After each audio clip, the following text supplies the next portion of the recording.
नमस्कार दोस्तों, स्वागत है आपका आपके अपने चैनल जी के फ्लैश ऑन में। देखिए, आपका आपके अपने चैनल जी के फ्लैश ऑन में। देखिए, एसएसटी की एक नई सीरीज स्टार्ट करने वाला हूं मैं आपके लिए।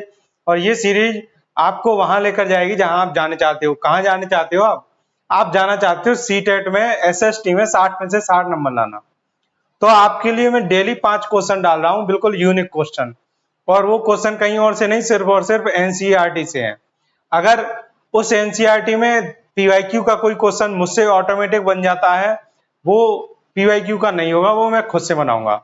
लेकिन आपको क्या करना है कि उन पांचों क्वेश्चन को डेली करना है और अपनी कॉपी पर लिखते रहना है। जब आप डेली 5-5 क्वेश्चन लिखते रहोगे, इससे आपको ये भी नहीं लगेगा कि मैं ज्यादा क्वेश्चन याद कर रहा हूँ, और आपको वो आसानी से याद भी हो जाएंगे। उसकी जो एक्सप्लेनेशन में साथ में दूं, आपको वो भी याद रखनी है। अब होगा क्या कि जैसे ये एक चैप्टर है खनिज एवं संसाधन, ये इस बार की जो एनसीईआरटी है 2023-24, 24-25 की, इसमें नहीं दिया है। लेकिन सीटेट में टॉपिक दिया है संसाधन का। तो उसमें नई और पुरानी एनसीईआरटी से कोई मतलब नहीं है, जो उन्होंने सिलेबस में दिया है उसमें से आएगा क्वेश्चन। अब आपको ये खनिज और संसाधन भी करना है चैप्टर। तो इसको करने के लिए इसके जितने भी क्वेश्चन होते हैं, वो मैं आपको डेली 5-5 क्वेश्चन करके कराऊंगा। अब आप ये देख सकते हैं क्वेश्चन। अब आपको ऐसे क्वेश्चन कहाँ मिलेंगे, ये मैं आपको वीडियो के लास्ट में बताऊंगा। तब तक आपको इन सब क्वेश्चनों की एक्सप्लेनेशन समझनी है अच्छे से। ये 5-5 क्वेश्चन मैं डेली आपको दे रहा हूं, और आपसे पूछा भी था मैंने कि आपको कितने क्वेश्चन चाहिए। इससे पहले मैं डेली एक एक क्वेश्चन दे रहा था, लेकिन अब एक नई हम स्ट्रेटजी से पढ़ेंगे। और वो स्ट्रेटजी क्या है कि मैं आपको चैप्टर पहले ही उसके जो जितने भी इंपॉर्टेंट क्वेश्चन बन सकते हैं उस चैप्टर से, उससे पूरा आपको चैप्टर कवर करवा दूंगा। फिर उन क्वेश्चनों की एक्सप्लेनेशन में आपको कराऊंगा।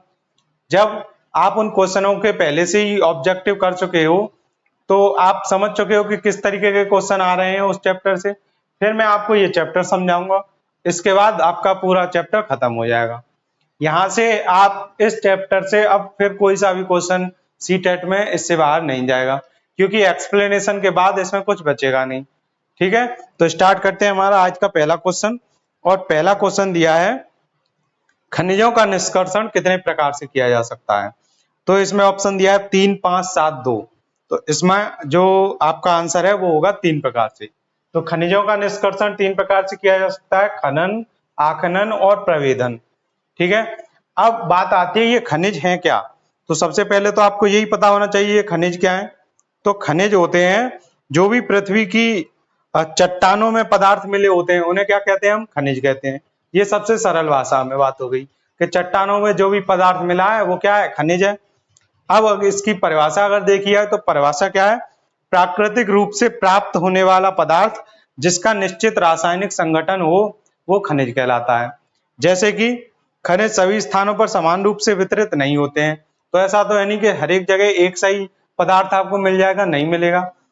और जब वो समान रूप से वितरित नहीं है तो कहीं कहीं पर ज्यादा होंगे, कहीं पर कम होंगे।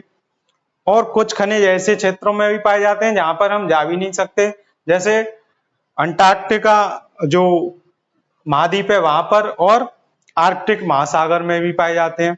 तो वहां पर बहुत से लोगों का जाना मुश्किल है। वहां पर एक दो ही लोग जा सकते हैं, और वो भी वैज्ञानिक वगैरह जाते हैं अपनी रिसर्च के लिए। ठीक है, अब आप ये बताइए कि जो पेंसिल में नुक देखी है आपने, पेंसिल की नोक, वो किसकी होती है, ग्रेफाइट की बनी होती है। तो वो भी एक खनिज है। नमक है, वो भी खनिज है। इनका सबका क्या है, एक रासायनिक सूत्र होता है अलग से। ठीक है, जैसे नमक का NaCl होता है। तो जिनका भी रासायनिक संगठन है निश्चित, जिसको मिलाने से वो चीज मिल जाए, वो क्या है, खनिज है। जैसे पानी है, पानी क्या है, उसका भी रासायनिक सूत्र है, तो वो भी एक तरीके का पदार्थ है, और वो भी खनिज ही माना जाएगा। ठीक है, अब खनिजों का निष्कर्षण मतलब क्या है, खनिजों को हम निकालते कैसे हैं जमीन से। तो खनिजों को निकालने की ये 3 विधियां बताई हैं, खनन, आखनन और प्रवेदन। खनन का मतलब है विवृत खनन, और कूपकी खनन। ये 2 प्रकार से खनन होता है। विवृत खनन होता है कि बहुत ही कम गहराई पर अगर हम उनको खनिजों को निकालेंगे, चट्टानों से प्राप्त करेंगे, उनकी जो खुदाई करेंगे, तो क्या होगा, विवृत खनन कहलाएगा वो। कूपकी खनन, पहले इनके लिए हम बनाते हैं कूपक। कूपक होते हैं बहुत गहरे स्थान के लिए एक रास्ता बनाना। तो उस बहुत गहराई में रास्ता बनाएंगे, कूपक बनाएंगे, और फिर वहां से जो हम खनिज प्राप्त करेंगे वो कहलाएगा कूपकी खनन। ठीक है, अगली विधि आती है आखनन। आखनन में क्या होता है, आखनन खनन की तरह ही होता है, जो विवृत खनन है इसी की तरह। लेकिन ये इसके लिए हमें खोदना पड़ता है और इसके लिए क्या करना पड़ता है, बस सतह को हटाकर आसपास के जो खनिज हैं उनको, दबे हुए खनिजों को प्राप्त करते हैं।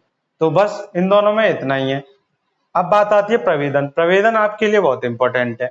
प्रवेदन में पेट्रोलियम और प्राकृतिक गैसें प्राप्त की जाती हैं। प्रवेदन के लिए क्या करना पड़ता है, ये जो हमने कूपक बनाए थे खनन से, उन्हीं कूपकों का और गहराई से खनन किया जाता है। उनमें और गहराई से क्या किया जाएगा, उनको और ज्यादा गहराई में जाएंगे और कूपकों का भी बहुत ज्यादा गहराई जब करने पर हमको जो खनिज प्राप्त होते हैं उन्हें कहते हैं पेट्रोलियम और प्राकृतिक गैस हैं। और ये किस विधि द्वारा प्राप्त होंगे, प्रवेदन विधि द्वारा। तो अब मैं आपको इनकी एक एक लाइन करके बताऊंगा जिससे आप इनकी डेफिनेशन अच्छे से समझ पाएंगे कि क्या होता है खनन और क्या होता है आखनन। तो खनन के लिए आपको ये लाइन याद रखनी है, पृथ्वी की सतह के अंदर दबी शैलों से खनिजों को बाहर निकालने की प्रक्रिया खनन कहलाती है। अगर हम दबी सतहों से खनिजों को बाहर निकालेंगे तो कहलाएगी खनन। अब ये दो प्रकार का है। विपरीत खनन क्या होता है, वे पृष्ठीय स्तर को हटाकर निकाले जाते हैं, जो खनिज पृष्ठीय स्तर को हटाकर निकाले जाएंगे वो कहलाएंगे विपरीत खनन विधि द्वारा। ठीक है, अब ये बहुत ही कम गहराई में होंगे। अब बात आती है कूपकी खनन। कूपकी खनन क्या होते हैं, गहन वेदन, जिन्हें गहन वेदन मतलब बहुत गहराई तक खोदना, और उन्हें हम जब अगर जमीन में बहुत गहराई तक खोदेंगे उस स्थान को हम बोलेंगे कूपक।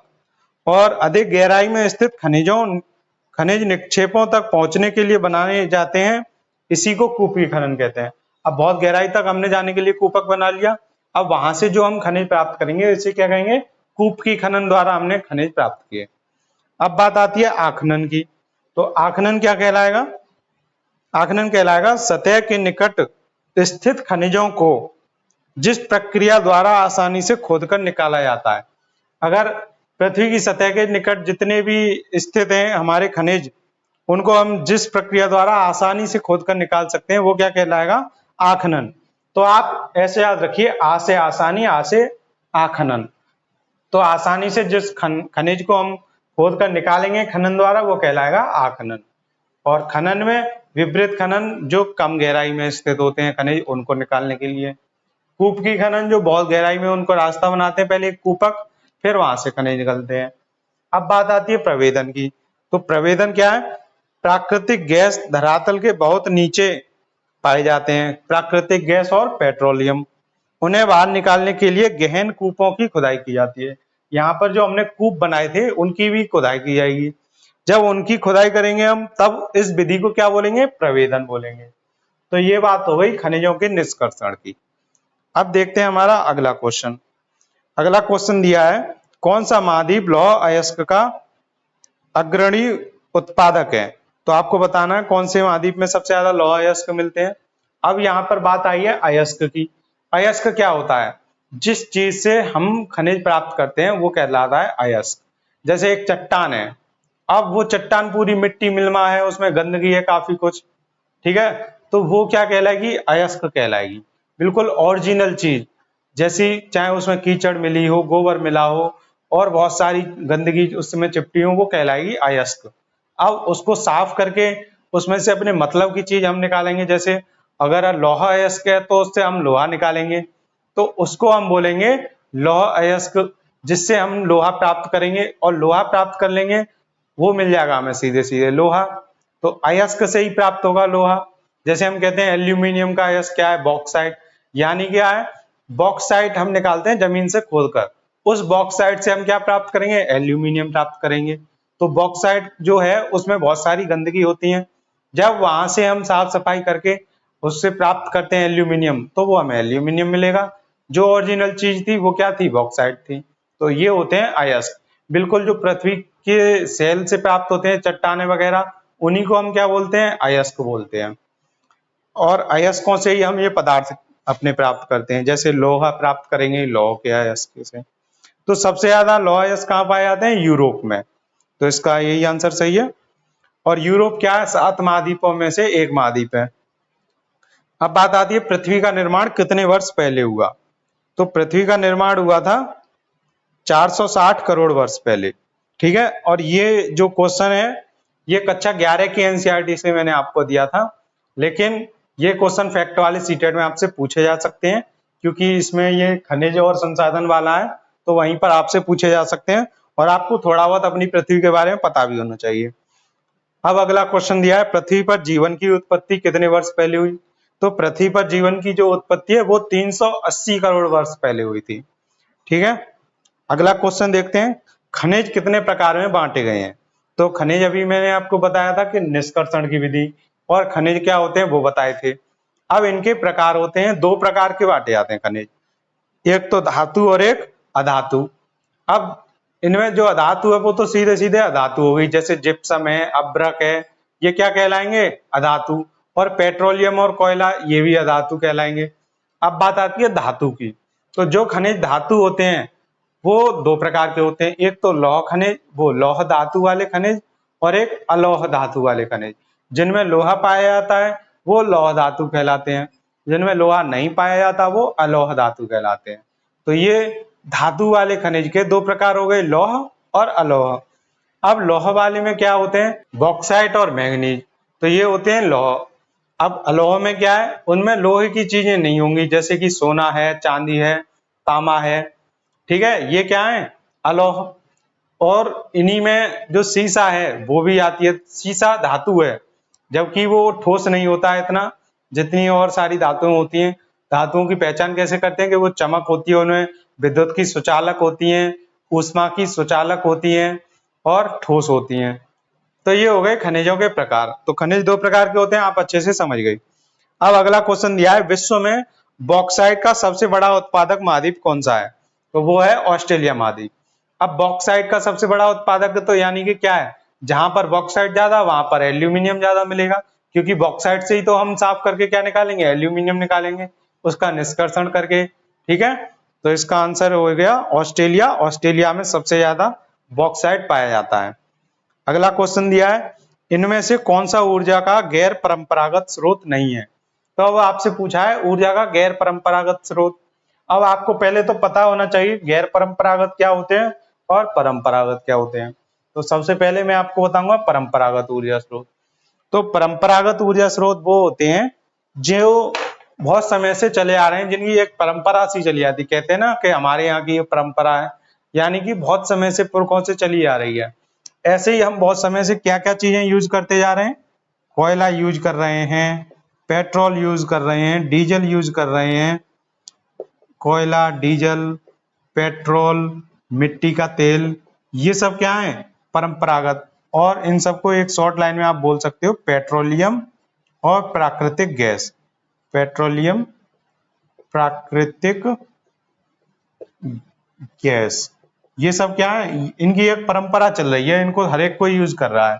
तो जो सामान्यतः हम यूज करते हैं डेली लाइफ में वो कहलाते हैं हमारे परंपरागत ऊर्जा स्रोत। इनसे हमको ऊर्जा प्राप्त होती है, हम ऊर्जा के लिए यूज करते हैं जिन स्रोतों को, उन्हीं को हम परंपरागत ऊर्जा स्रोत बोलेंगे और उन्हीं को गैर परंपरागत। बस जो काफी समय से यूज हो रहे हैं वो परंपरागत, और जो काफी समय से यूज नहीं हो रहे हैं या जिनको अभी हमने स्टार्ट किया है यूज करना वो कहलाएंगे गैर परंपरागत। अब गैर परंपरागत की एक बात और आप ध्यान रखना, मैंने आपको बताया था नवीकरणीय और अनवीकरणीय। तो ये जो गैर परंपरागत ऊर्जा स्रोत होते हैं ये नवीकरणीय वाले होते हैं, इनको हम खर्च करने के बाद दोबारा बना सकते हैं। ठीक है, जबकि परंपरागत वाले एक बार खत्म हो गए तो दोबारा नहीं मिलेंगे। अब देख रहे हो आप कितना उल्टा सिस्टम चल रहा है। जो चीज खत्म हो रही है, जो हम डेली ज्यादा यूज कर रहे हैं, वो खत्म होने के बाद दोबारा बना भी नहीं पाएंगे, और जो खत्म होने के बाद दोबारा बना सकते हैं उनकी कोई परंपरा अभी तक शुरू ही नहीं हुई है। तो ये होते हैं गैर परंपरागत, जिनको हम दोबारा से बना सकते हैं, और परंपरागत जिनकी परंपरा बहुत समय से चलती आ रही है और जो कुछ समय बाद खत्म भी हो जाएंगे। जरूरी नहीं है कि अभी 50 साल 100 साल, इनका कोई निश्चित समय नहीं है, लेकिन हाँ इनको दोबारा प्राप्त करने में लाखों करोड़ों वर्ष लगते हैं, हजारों वर्ष लगते हैं, तब जाकर हमें कोयला दोबारा से मिलेगा, डीजल मिलेगा, पेट्रोल मिलेगी। तो इतना जो पेट्रोल डीजल हम खर्च कर रहे हैं वो अगर स्पीड से, ऐसी स्पीड से करते रहे तो आने वाले समय में इनकी क्या हो जाएगी? समाप्ति हो जाएगी, और फिर इनको बनने में बहुत ज्यादा समय लग जाएगा। अब बात करते हैं हम गैर परंपरागत स्रोत इनमें से कौन सा नहीं है।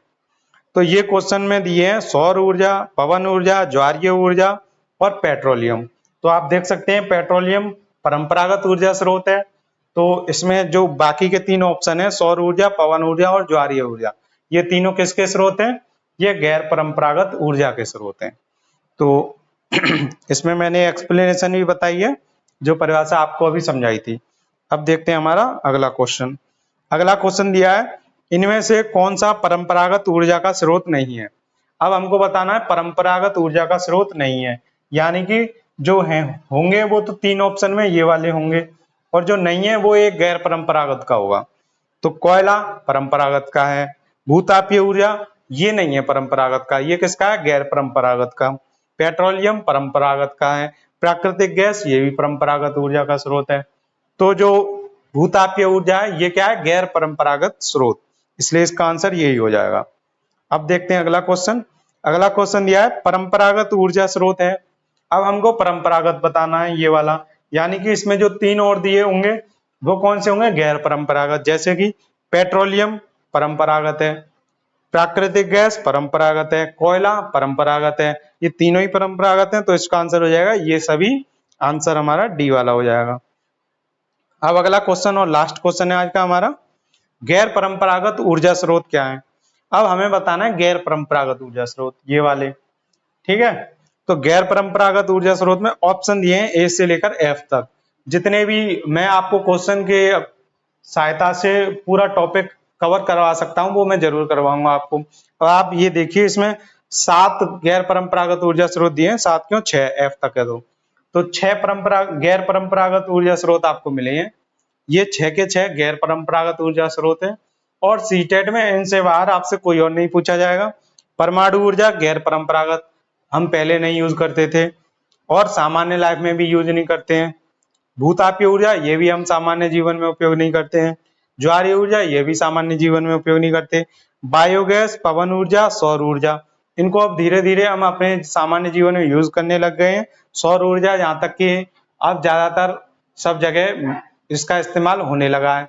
तो ऐसे धीरे धीरे हम गैर परंपरागत ऊर्जा स्रोत की तरफ जा रहे हैं, जिनका बार बार नवीकरणीय भी किया जा सकता है। एक बार खत्म हो गया फिर बना ली, एक बार खत्म हो गई फिर बना ली, लेकिन इसकी तरफ हम जाएंगे तो इसका कोई वो नहीं है नुकसान, जबकि इसका नुकसान यही है कि आगे आने वाली पीढ़ी को ये नहीं मिल पाएगी, और एक बार खत्म हो गई तो ये लाखों हजारों साल बाद ही हमें मिल पाएगी। तो इसलिए हमको गैर परंपरागत ऊर्जा का ज्यादा से ज्यादा इस्तेमाल करना चाहिए। तो ये जो A B C D E F जितने भी ऑप्शन दिए हैं ये सारे ही आपके क्या हैं? गैर परंपरागत ऊर्जा के स्रोत हैं। तो आज हमने इन क्वेश्चनों के जरिए 10 क्वेश्चन थे, इससे पूरा चैप्टर खत्म कर दिया, खनिज और संसाधन। संसाधन वाला चैप्टर मैं आपको पहले ही पढ़ा चुका हूं, आप चाहें तो प्ले लिस्ट में देख सकते हैं, SST के नाम से आपको प्ले लिस्ट मिल जाएगी सीटेट की। तो अब मैं आपको ऐसे ही चैप्टर डेली क्वेश्चनों के साथ से पहले उसके जितने भी इंपॉर्टेंट क्वेश्चन बन पाएंगे वो आपको कराऊंगा इन्हीं क्वेश्चनों के। अब मैं आपको बताऊंगा कैसे आप इन क्वेश्चनों पे पहुंचे। तो आप देखिए, आप सबसे पहले खोलेंगे यूट्यूब और वहां पर आप सर्च करेंगे जीके फ्लैश ऑन। जैसे ही आप जीके फ्लैश ऑन सर्च करेंगे तो आपको सबसे ऊपर ऐसे चैनल खुला हुआ मिल जाएगा। तो अब आप इस चैनल पे क्लिक करेंगे जीके फ्लैश ऑन पे, ठीक है। जैसे ही आपने चैनल पे क्लिक किया तो आपकी स्क्रीन पर ऐसे आएगा होम, वीडियो, शॉर्ट, प्लेलिस्ट। तो ये राइट हैंड पे सबसे लास्ट में आप देखेंगे कम्युनिटी, इस पे आप क्लिक करेंगे तो यहाँ पर आपको डेली सुबह 7 बजे तक 5 क्वेश्चन मिल जाएंगे। जैसे कोई क्वेश्चन 1 मिनट पहले आया, कोई 2 मिनट पहले आया, लेकिन 7 बजे तक, और 6:30 या 6:45 से आपको 7 बजे तक पूरे 5 क्वेश्चन मिल जाएंगे। क्योंकि क्वेश्चन बनाने में थोड़ा टाइम लगता है टाइप करने में, इसलिए बस उतना ही टाइम लगेगा। हालांकि आपको 7 बजे तक पूरे 5 क्वेश्चन मिल जाएंगे।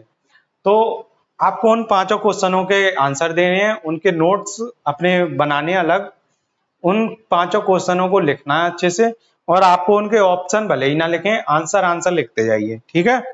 तो इस तरीके से ये आज आपको 5 मिले हैं, आप उनको भी यहाँ पर जाएंगे, आप जैसे ही कम्युनिटी पे क्लिक करेंगे आपको सारे क्वेश्चन एक लाइन से मिल जाएंगे। और अगर आप होम पर ढूंढेंगे तो वहां पर क्या होता है कि एक क्वेश्चन मिल गया, 2 मिल गया, फिर बाकी आप भूल जाते हो, वीडियो में उलझ जाते हो। तो आप डेली ये 5 क्वेश्चन इंपॉर्टेंट जरूर करें, इससे आपका पूरा चैप्टर कवर होगा अच्छे से, और आपको अलग से क्वेश्चन ढूंढने की जरूरत नहीं पड़ेगी कि इस चैप्टर से कैसे क्वेश्चन बनेंगे पीवाईक्यू से। वैसे मैंने पीवाईक्यू सारे पढ़े हैं सीटेट के, इसलिए ज्यादा जल्दी मेरे नजर जो है वो वहीं जाती है कि जहां से आपके PYQ में क्वेश्चन आ सकते हैं। और इन क्वेश्चनों से आपके जरूर क्वेश्चन फंसेंगे पेपर में। आप 5-5 करके तैयारी करते रहिए। मिलते हैं आपसे जल्दी अगली वीडियो में, तब तक के लिए धन्यवाद।